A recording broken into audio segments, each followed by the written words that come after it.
অন্নপূর্ণা ভান্ডার যারা লক্ষ্মীর ভান্ডার পাচ্ছিলেন তারাই অন্নপূর্ণার ভান্ডার পাবেন, এক্সেপ্ট 91 লক্ষ নাম যেগুলো বাদ গেছে।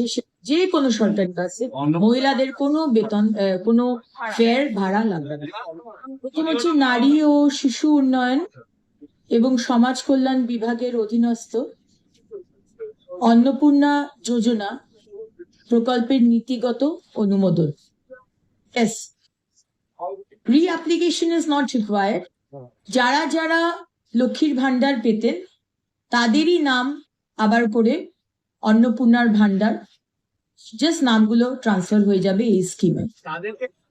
অন্নপূর্ণা ভান্ডার যারা লক্ষ্মীর ভান্ডার পাচ্ছিলেন তারাই অন্নপূর্ণার ভান্ডার পাবেন, এক্সেপ্ট 91 লক্ষ নাম যেগুলো বাদ গেছে সেগুলো নিয়ে একটা সার্ভে হবে, অ্যানালিসিস হবে, এবং তার মধ্যে থেকেও যারা ট্রাইব্যুনালে আপিল করেছেন তারা পাবেন অন্নপূর্ণার ভান্ডার, যারা সিএ অ্যাপ্লাই করেছেন তারা পাবেন অন্নপূর্ণা ভান্ডার যতক্ষণ না ডিসিশন হয়েছে। 2 নম্বর, 2026 সালের 1 জুন থেকে পশ্চিমবঙ্গ রাজ্যের সমস্ত সরকারি বাসে পশ্চিমবঙ্গের মহিলাদের জন্য বিনামূল্যে পরিবহন প্রকল্পের নীতিগত অনুমোদন।